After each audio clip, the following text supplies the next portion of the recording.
اسلام نام ہے اللہ کی کتاب کا اور محمد الرسول اللہ صلی اللہ علیہ وسلم کی سنت کا۔ نبی علیہ الصلوۃ والسلام کی مشہور حدیث جو بہت سارے لوگ جانتے ہیں، اس میں یہ بات بتائی گئی ہے، ترکت فیکم امرین، میں دو چیزیں چھوڑ کر جا رہا ہوں، جب تک اے میرے صحابہ، اے میرے ساتھیوں، تم ان دونوں چیزوں پر جمے رہو گے، ان دونوں چیزوں کو پکڑے رہو گے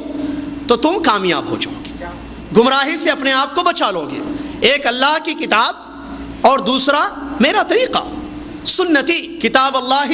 و سنتی، اللہ کی کتاب اور نبی محمد صلی اللہ علیہ وسلم کی سنتیں۔ اور یہ بات بھی ہم سب جانتے ہیں، اور بارہا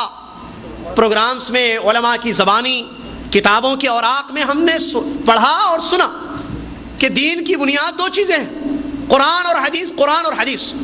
لیکن ایک تیسرا اہم سوال ہوتا ہے جو موضوع ہے آج کے میرے درس کا، محاضرے کا، کہ ہم اللہ کی کتاب کو اور نبی محمد مصطفیٰ صلی اللہ علیہ وسلم کی حدیثوں کو کیسے سمجھیں۔ یہ ہے اصل سوال، کیونکہ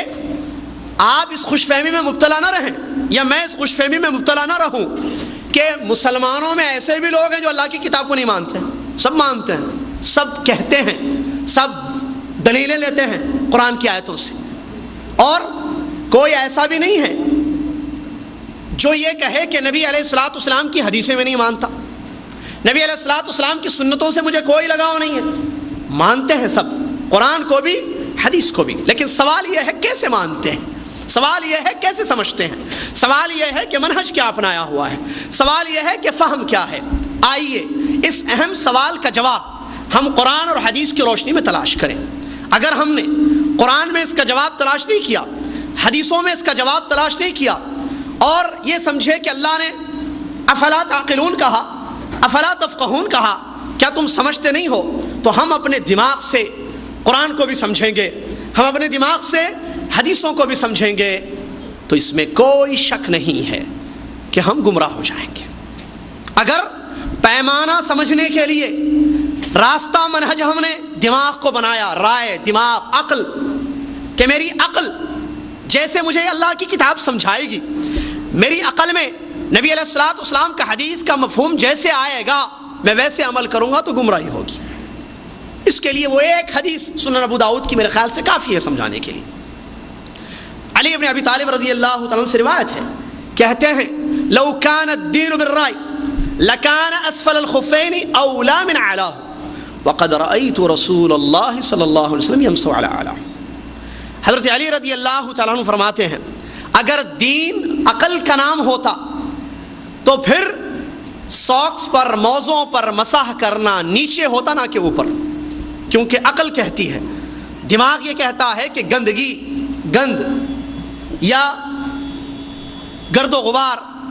انسان کے پیر کے نیچے کے حصے میں لگتے ہیں نہ کہ اوپر کے حصے میں۔ اگر دین عقل کا نام ہوتا تو مسح اوپر نہیں نیچے ہوتا، جبکہ دین عقل کا نام نہیں ہے، دین اتباع کا نام ہے۔ محمد الرسول اللہ صلی اللہ علیہ وسلم کو میں نے دیکھا ہے کہ آپ نے اپنے پیر کے اوپر والے حصے میں مسح کیا ہے۔ بات صاف ہے، عقل کا نام دین نہیں ہے کہ آپ کی سمجھ میں آئے تو آپ اس کو لیں، سمجھ نہ آئے تو چھوڑ دیں۔ قرآن و حدیث کو سمجھنے کے لیے عقل کو رکھیں، اور جس کو علماء اکرام نے اپنی زبانوں میں عربی میں لکھا تقدیم العقل علی النقل، کتاب و سنت ہم تک منقول ہوئے ہیں،